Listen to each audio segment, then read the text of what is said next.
الاهلي وممكن تكون فرقه ضعيفه في حته ايه؟ حته ان انا اتحفظت الاهلي بيلعب بونجين ثابتين ماشي وفرود وكور طوليه. تقصير كبير جدا من المدير الفني في حق اللعيبه اللي موجوده. بس كولر ده اللي كسب 5 بطولات. ما انا قلت احنا متفقين على حاجه، متفقين ان النادي الاهلي بياخد بطولات مع يعني كولر. يعني في مدرب يعني ما خدش. يعني كولر ما اثرش في ال5 بطولات.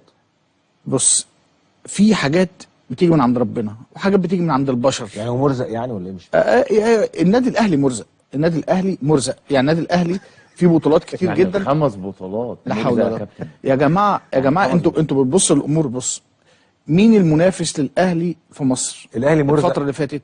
طبعا. يعني ايه مرزق؟ يعني في عنده توفيق كويس. كولر مرزق ولا مدرب كويس؟ انا عايز بص قول لي جمله افهم منها حاجه. انا مش شايف ان هو انا مش شايف. بص لا مش كده، ساعات بتيجي يعني انا شايف ان هو مش المدرب السوبر اللي كولر مش مدرب سوبر. لا، اللي بيستغل امكانيات اللعيبه بشكل كبير جدا. يعني بص يا كابتن، امال مين مدرب سوبر؟ اسوريو مدرب سوبر ولا اوزوريو مدرب منتخبات. لما كولر يا كابتن بعد كل النجاحات دي انت هنرجع واخد 5 بطولات في موسم واحد ومش مدرب طيب سوبر. ممكن اقول لك حاجه؟ عشان خسر ماتش يا كابتن. مش خسر ماتش، انا بتكلم على اداء النادي الاهلي وحجم النجوم ماله اللي اداء موجوده النادي فيه. الاهلي؟ طب هو ماله الاداء يا كابتن؟ ده كسبان دوري وكاس وسوبر وافريقيا. انت ليه مش عايزنا نختلف معاك؟ مش بتختلف يعني انا بتكلم كوره. انا بتكلم كوره. لا انت ما بتتكلمش كوره، انتوا بتتكلموا ايه؟ خد 5 بطولات. ايوه، طب ما هو دول نتيجه ايه؟ يعني لا مش يبقى وحش. بقول لك مدرب مرزق.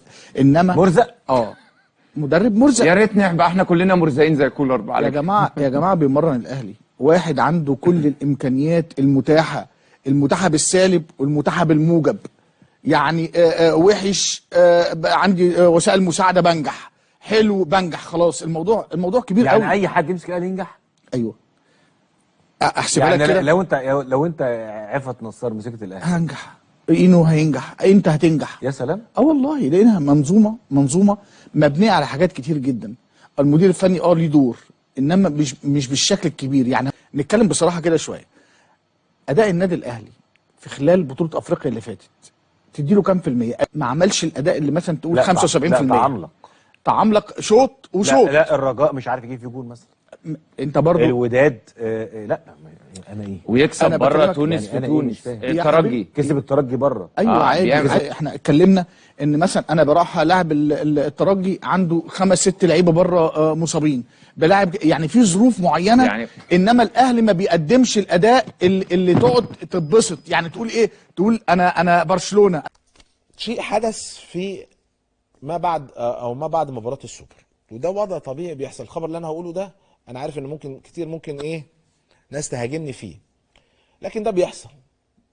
ان كابتن فريق اللي هو متمثل في محمد الشناوي ممكن يروح يعنف لعيبه ايا كان بقى الاسم، كهربا،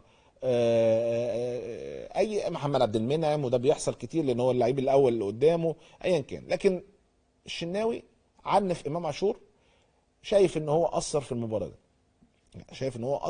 دي. كان بالنسبه له بدايه مشواره مع الاهلي، كان ممكن الامور لو كان في مستواه كمان امام عاشور. وانا قلت لكم يمكن ان هو كمان ما لقاش الدعم من زمايله اللي ما كانوش في حالتهم الحقيقه، اللي حواليه كلهم.